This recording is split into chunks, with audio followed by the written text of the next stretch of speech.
औरैया में अजान को लेकर दिया महामंडलेश्वर ने बयान। वर्तमान समय में आज अजान और हनुमान चालीसा को लेकर चल रहे बवाल के बीच महामंडलेश्वर डॉक्टर उमाकांत नंद सरस्वती महाराज ने कहा कि नियम सभी के लिए बराबर होते हैं। अगर अजान के लिए लाउड स्पीकर नहीं रुकेंगे तो हम भी चालीसा पाठ करते रहेंगे। लॉ एंड ऑर्डर ना मानने पर हम भी बजाएंगे लाउड स्पीकर।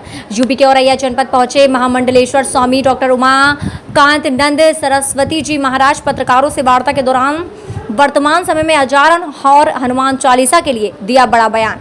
महामंडलेश्वर स्वामी जी ने कहा कि नियम सभी के लिए बराबर होते हैं। हर कार्यक्रम के लिए परमिशन लेनी पड़ती है, तो फिर बिना परमिशन के लगातार बज रहे अजानों के लिए लाउड स्पीकर पर प्रतिबंध लगना चाहिए और मस्जिदों से लाउड स्पीकर हटने चाहिए। अगर अजान के लिए बजने वाले लाउड स्पीकर ना हटाए गए तो हम भी पीछे नहीं हटेंगे। लॉ एंड ऑर्डर सबके लिए बराबर हैं।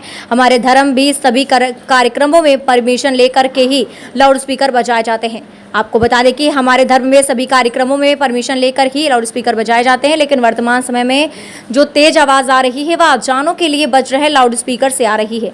इस अजानों की आवाज़ से वहां के आसपास रहने वाले लोगों की समस्याएं आती, पढ़ने वाले बच्चों को समस्या आती हैं। यह गलत है, क्या है? देखिए, इसमें तो कोई विवाद होना नहीं चाहिए, क्योंकि अजान पढ़ने का जो सिस्टम है उनका, तो उसमें उनको अपने ही सीमा में पढ़ना चाहिए। और जहाँ तक कि लाउड स्पीकर का सवाल है, उसमें किसी भी कार्यक्रम के लिए धार्मिक या सांस्कृतिक एक सीमा बनाई गई है हर शहर के लिए कि आप 10 बजे रात के बाद बंद कर देंगे या इतनी ही आवाज़ में करेंगे। कहीं भी कथाएं होती है, बड़े प्रवचन होते हैं, तो आवाज़ सीमित करा दी जाती है ताकि वहाँ बच्चे पढ़ रहे हैं। तो भेदभाव नहीं होना चाहिए।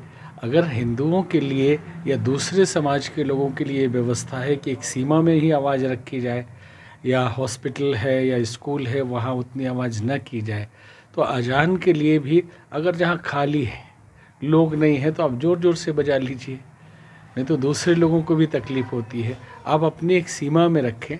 और इसमें समस्या आ रही है कि जब सबको परमिशन लेना पड़ता है किसी छोटे कार्यक्रम के लिए भी, तो अजान के लिए जिनको परमिशन नहीं है, इलीगल तरीके से लाउड स्पीकर लगाया हुआ है, तो उनके लाउड स्पीकर हटने चाहिए। और हनुमान चालीसा हमेशा से पढ़ा जा रहा है, और ये तो एक स्वाभिमान की बात है कि अगर आप मानेंगे नहीं, लॉ एंड ऑर्डर को नहीं मानेंगे, तो अब यही उपाय है कि हम भी बजाएंगे। अभी महाराष्ट्र में एक सांसद, एक विधायक को हनुमान चालीसा पढ़ने पे गिरफ्तार कर लिया वहाँ की सरकार ने। जो धाराएं लगाई गई है उनके ऊपर, ये बहुत हास्यास्पद है, क्योंकि हनुमान चालीसा पढ़ना किसी के धार्मिक भावना को भड़काना नहीं है। यहाँ तक कि अजान पढ़ना तो धार्मिक भावना को भड़काना हो सकता है, अगर उसके अर्थ को ठीक से समझे तो। उसमें साफ साफ कहा जाता है कि खुदा के अलावा इस दुनिया में कोई नहीं है बड़ा। तो दूसरे संप्रदाय वाले, धर्म वाले कहेंगे हमारे भी बड़े, आप तो हम धार्मिक भावना हमारी भड़का रहे हैं, जबकि उसके लिए आज तक किसी ने नहीं कहा कि यह अजान धार्मिक भावना भड़का रहा है। और हनुमान चालीसा में सबके संकट मोचन के लिए, सबके कल्याण की प्रार्थना है, तो धार्मिक भावना भड़काना कैसे हो सकता है? तो सारे मुकदमे फर्जी हैं और सारे गैर कानूनी तरीके से उनको अरेस्ट किया गया है, क्योंकि किसी सांसद को आप बिना स्पीकर के, लोकसभा अध्यक्ष के परमिशन के अरेस्ट नहीं कर सकते हैं, और बिना अरेस्ट वारंट के भी किसी को नहीं अरेस्ट कर सकते हैं। तो मनमौजी सारा कार्यक्रम चल रहा है।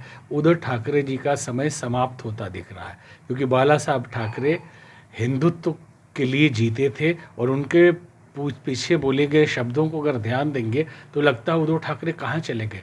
ये तो औरंगजेब के नीति पर चलने लगे हैं।